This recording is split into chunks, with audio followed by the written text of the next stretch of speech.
بہت زمانہ پہلے ایک خاموش گاؤں میں ایک بہت پرانا درخت کھڑا تھا۔ لوگ کہتے تھے یہ درخت باقی سب درختوں سے الگ ہے۔ دن کے وقت یہ بالکل سیدھا سادہ لگتا، اس کی بڑی شاخیں اور سبز پتے ہوتے، لیکن جب رات آتی تو کچھ عجیب ہوتا۔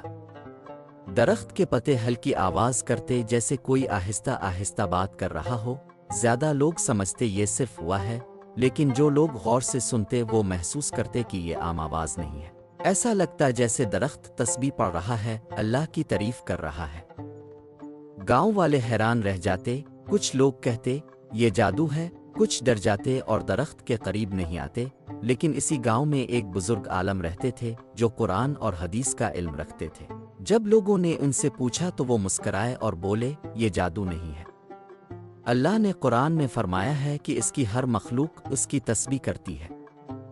درخت، پرندے، یہاں تک کہ پتھر بھی اللہ کی حمد کرتے ہیں، بس انسان ہمیشہ یہ آواز نہیں سن پاتا۔ یہ سن کر لوگ حیران رہ گئے اور ان کے دل نرم ہو گئے۔ اسی گاؤں میں ایک لڑکا رہتا تھا، اس کا نام یوسف تھا۔ وہ اس درخت کو سب سے زیادہ پسند کرتا تھا۔ وہ اکثر درخت کے نیچے بیٹھ کر قرآن پڑھتا اور اللہ کو یاد کرتا۔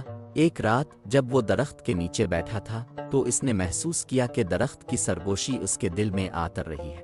یوسف نے آنکھیں بند کی اور کہا، اے اللہ، میرا دل اپنی یاد میں مضبوط بنا دے۔ اسی رات اس نے خواب دیکھا۔ خواب میں درخت نے اس سے بات کی۔ درخت نے کہا، یوسف، کبھی مت بھولو کہ اللہ ہر دعا سنتا ہے۔ اگر تم اسے دل سے پکارو گے تو وہ ضرور جواب دے گا۔ یوسف آنکھ کھول کر الفاٹے تو اس کی آنکھوں میں آنسو تھے۔ اگلی صبح اس نے یہ خواب بزرگ عالم کو سنایا۔ بزرگ نے کہا، بیٹا، تم خوش قسمت ہو، اللہ نے تمہیں یہ راز سکھایا ہے۔ آؤ میں تمہیں قرآن سے ایک تحفہ دیتا ہوں۔ پھر بزرگ نے قرآن کھولا اور 10ویں پارے سورہ یونس سے ایک آیت دکھائی۔ پھر انہوں نے ترجمہ پڑھ کر بتایا، جب انسان پر کوئی مصیبت آتی ہے تو وہ ہمیں پکارتا ہے، چاہے لیٹا ہو، بیٹھا ہو یا کھڑا ہو۔ سورہ یونس آیت 12۔ بزرگ نے کہا، یہ آیت ایک طاقتور وظیفہ ہے۔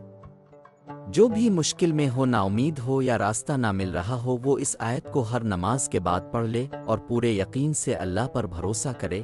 اللہ مشکل آسان کر دے گا اور چھپے ہوئے راستے دکھا دے گا۔ یہ دل کے سکون، رزق اور ہر مشکل کے لیے ہے۔ اس دن سے یوسف نے یہ آیت روز پڑھنے کی عادت بنا لی۔ آہستہ آہستہ اس نے اللہ کی برکتیں دیکھیں۔ اس کے چھوٹے چھوٹے مسئلے ختم ہو گئے۔ سال گزرتے گئے لیکن درخت کی کہانی کبھی ختم نہ ہوئی۔ دور دور سے لوگ اس درخت کو دیکھنے آتے اور اس کے سائے میں سکون محسوس کرتے۔ یوسف بوڑھا ہو گیا لیکن اس رات کا سبق اس نے کبھی نہیں بھولا۔